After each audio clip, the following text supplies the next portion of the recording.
जादुई पत्तियों का पेड़। एक समय की बात है, भारत के एक गांव में एक बहुत ही लालची आदमी रहता था, जिसका नाम था कलंदर। वह उस गांव के राजा के लिए टैक्स जमा करने का काम करता था और उसी गांव में ही रहता था। उसका काम राजा के लिए टैक्स जमा करना था। कलंदर जो चीज को चाहता, उसे पाने के लिए लोगों से टैक्स लेने के नियमों को बदल देता और टैक्स के नाम पर उनसे जो चाहता वह हासिल कर लेता, जैसे उनकी बकरियां, बैल, फसल आदि। धीरे धीरे कलंदर की लालच की आदत की बात पूरी जगह फैल गई।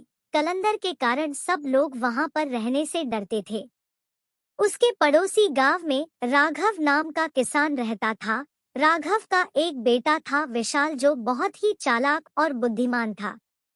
राघव का परिवार बड़ी गरीबी में जी रहा था, लेकिन राघव का सपना था कि उसका बेटा एक बहुत बड़ा आदमी बने।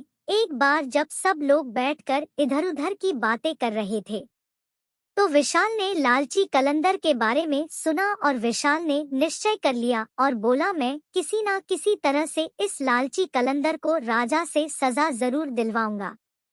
राजा को कलंदर के इस लालची स्वभाव के बारे में पता नहीं है, इसीलिए ये मुंह मांगे कर वसूल करके सबको सताता है। कलंदर एक बड़ा ही शातिर और चालाक आदमी था, इसलिए विशाल ने बहुत सोच समझकर एक योजना बनाई। अपने परिवार के सो के उठने से भी पहले वह अपने पिता के बगीचे में गया और वहां लगे एक छोटे से आम के पेड़ को खोज के निकाल लिया। विशाल पेड़ को लेकर जल्दी जल्दी कलंदर के गांव की तरफ से निकल पड़ा। उसे किसी भी तरह सुबह के समय ही अपनी योजना के अनुसार कलंदर के सामने पहुंचना था, वो भी तब जब वह लोगों से टैक्स वसूल कर रहा हो। ठीक समय पर विशाल कलंदर के सामने पहुंच गया। उस समय कलंदर लोगों से टैक्स वसूल कर रहा था। विशाल अपना परिचय देता हुआ बोला, सरकार, मैं विशाल हूँ, अभी आया हूँ और मुझे यह पता नहीं है कि इस गांव में एक गरीब आदमी कितना टैक्स देता है, क्योंकि मैं एक बहुत ही गरीब आदमी हूँ और मेरे पास देने के लिए कुछ भी पैसे नहीं है। उसकी बात सुनकर लालची कलंदर बोला, कुछ ना कुछ तो तुम्हें देना ही होगा, तुम्हारे पास क्या है? विशाल ने अपने पेड़ की तरफ देखकर कहा, मेरे पास बस यह जादुई पेड़ है, इसके सिवा कुछ भी नहीं है। कलंदर ने हैरान होकर कहा, जादुई पेड़? जादुई पेड़ का नाम सुनकर कलंदर बड़ा खुश हुआ और उसने पूछा कि आखिर इसमें क्या जादू है? विशाल ने चालाकी से हंसते हुए कहा, अरे मालिक, ये बहुत ही कमाल का पेड़ है। जो भी इसके पत्तों को छूता है वह कई घंटों के लिए लोगों को दिखाई नहीं देता। वह पूरी तरह से लोगों के सामने से गायब हो जाता है, पर वह सबको देख सकता है। लालची कलंदर को विशाल की बात पर भरोसा नहीं हुआ। उसने कहा, क्या तुम मुझे ऐसा करके दिखा सकते हो? विशाल ने कहा, हाँ, क्यों नहीं, जरूर। विशाल की बात सुनकर लालची कलंदर ने उसे ऊपर से नीचे तक देखा और बोला, अगर तुम यहाँ रहना चाहते हो तो तुम्हें अपना यह पेड़ मुझे देना होगा। मैं तुम्हें इस गांव में बिना कुछ दिए नहीं रहने दूंगा। और इससे पहले कि विशाल कुछ कहता, लालची कलंदर ने उसके हाथों से उसका पेड़ छीन लिया और दौड़ता हुआ अपने घर चला गया।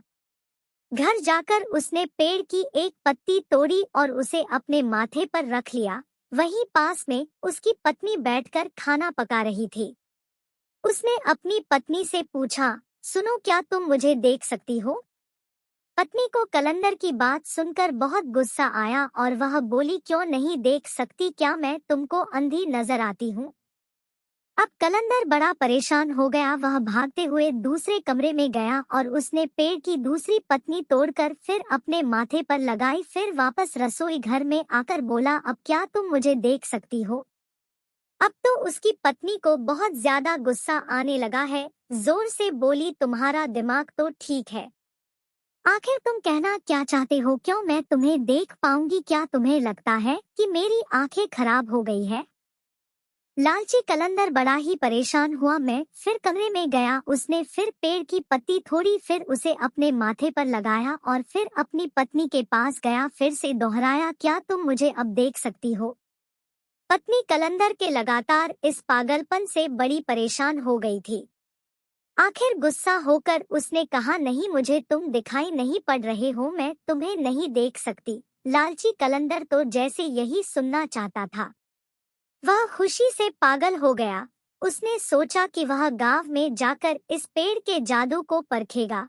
वह चौराहे पर खड़े होकर पेड़ की पत्ती माथे पर लगाए विचित्र विचित्र प्रकार की हरकतें करने लगा, किंतु किसी गांव वाले ने कुछ भी नहीं कहा, क्योंकि वह उससे बात नहीं करना चाहते थे, क्योंकि उन्हें डर था कि कहीं वह उनसे टैक्स ना मांगने लगे। लेकिन गांव वालों की कुछ भी ना कहने से लालची कलंदर ने समझा कि वह पेड़ सचमुच ही जादुई पेड़ है। फिर उस दिन के बाद उसे जो चीज पसंद आती वह उठाकर ले जाता। वह बाजार जाता, किसी दुकान से बांसुरी, किसी दुकान से फल फूल, कहीं से कपड़े।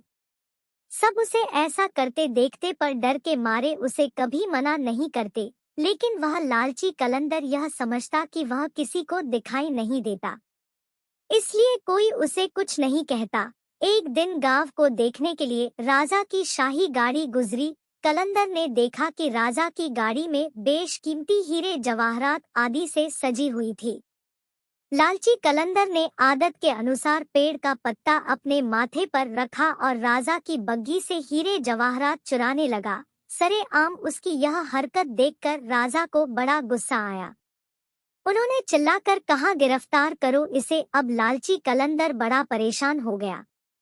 उसने कहा, महाराज मुझे क्षमा करे, इसमें मेरी गलती नहीं है। एक गरीब आदमी ने मुझे यह जादुई पेड़ दिया जिसकी पत्तियां अपने सर पर रखकर मैं अदृश्य हो जाता था।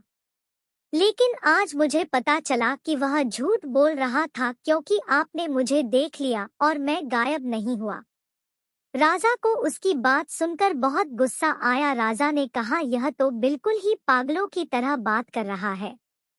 क्या कोई पेड़ ऐसा भी होता है जिसकी पत्ती माथे पर रखकर कोई गायब हो जाता है? ऐसे पागल आदमी को हम टैक्स वसूली के काम पर नहीं लगा सकते। राजा ने तुरंत ही कलंदर से उसकी नौकरी छीन ली और इसके बाद लालची कलंदर सारी जिंदगी उसी गांव में लोगों के सामने अपना मुंह छुपाकर जीता रहा। अपने लालच के कारण उसे सारी जिंदगी शर्मिंदगी झेलनी पड़ी। गांव वालों को जब पता चला कि विशाल ने किस चालाकी से कलंदर को उसके अन्याय की सजा दिलाई है, तो सभी ने उसकी बड़ी सराहना की। और जब यह बात राजा तक पहुंची तो राजा ने विशाल की बुद्धिमानी देखकर विशाल को ही टैक्स वसूली की नौकरी दे दी और विशाल न्याय पूर्वक गांव में टैक्स वसूली का काम करते हुए आराम से जीवन बिताने लगा। लालच और अन्याय के कारण कलंदर को अपनी जिंदगी लोगों के ताने सुनकर शर्मिंदगी के साथ बितानी पड़ी।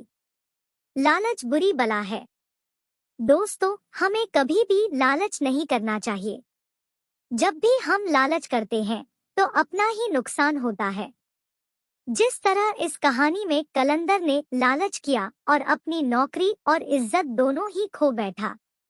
दोस्तों, अगर आपको ये जादुई कहानी अच्छी लगी तो शेयर जरूर कीजिएगा।